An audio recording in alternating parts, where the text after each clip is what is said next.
एक आदमी जा रहा था, अपने सिर पर बोझा रखकर उसको ढोते हुए जा रहा था।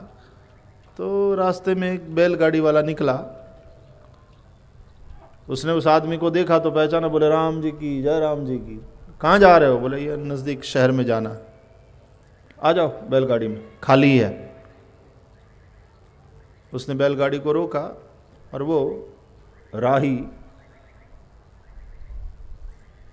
चढ़ गया बैलगाड़ी पर और अपना बोझा वही माथे पर और बैठा वो बैलगाड़ी। बैलगाड़ी वाले ने बैलगाड़ी को चलाया और फिर पीछे मुड़ करके देखा तो ये यूं बोझा सिर पे ढोए बैठा। बोले भैया आप क्यों सिर पर ढो रहे हो? अब तो बैलगाड़ी में बैठ गए, रख दो, गाड़ी में रख दो, आराम से बैठो। तो बोला कि भैया तुम तो बड़े भले आदमी हो, मुझे तुमने बिठाया, अब मेरा भार तो ढोएं तुम्हारे बैल, लेकिन मेरे बोझे का भार भी तुम्हारे बैल ढोएं, ठीक नहीं है। ये फिर कितना तुम्हारा गैर लाभ उठाना, ये तो मैं अपने सिर पर ही रखूं। अब बैलगाड़ी वाले को तो समझ में नहीं आया कि इसमें क्या फर्क पड़ता है, मेरे बैल को क्या फर्क पड़ता है। जब तू खुद ही बैठ गया है मेरी बैलगाड़ी में, तो अब तू गाड़ी में रख दे बोझा या अपने सिर पे उठा, मेरे बैल को तो कोई फर्क नहीं पड़ता। ढोना ही है तुझे, बोझे के साथ ही ढोना, लेकिन तू ऊपर से अब बोझा क्यों ढो रहा है? अब रख दे नीचे। बस उसी प्रकार राम जी की गाड़ी में बैठ गए, फिर क्यों चिंता का बोझा ढोना, रख दो।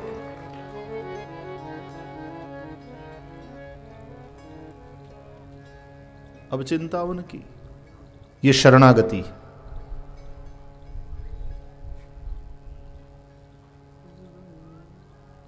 किसी ने पूछा ज्ञान और भक्ति में क्या अंतर है?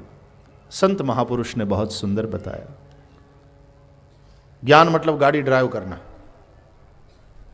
और भक्ति बोले पीछे वाली सीट पे तकिया लगा के सो जाना, एक भरोसे के साथ कि तेरे हवाले।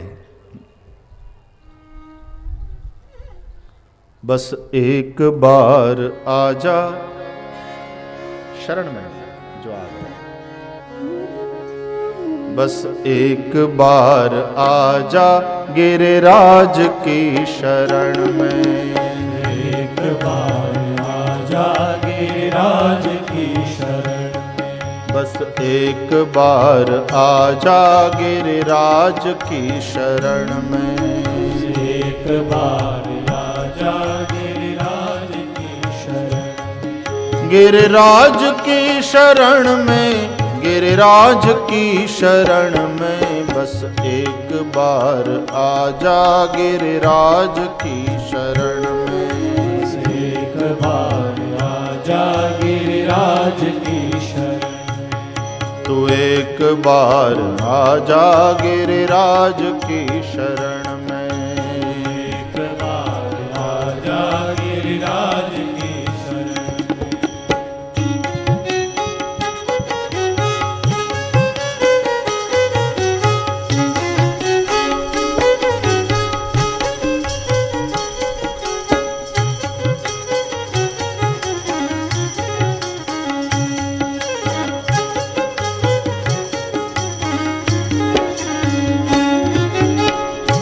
कर दे अर्पण गिरिराज की शरण में, सर्वस्व कर दे अर्पण गिरिराज की शरण में, सर्वस्व कर दे अर्पण गिरिराज की शरण में, सर्वस्व कर दे अर्पण गिरिराज की शरण में, जीवन की डोर सौंप दे उनके ही हाथ में, जीवन की डोर सौंप दे उनके ही हाथ में, जीवन की डोर सौंप दे उनके ही हाथ में, जीवन की डोर सौंप दे उनके ही हाथ में, फिर भय न कोई होगा, फिर भय न कोई होगा, गिरिराज की शरण में, बस एक बार आजा गिरिराज की शरण में, बस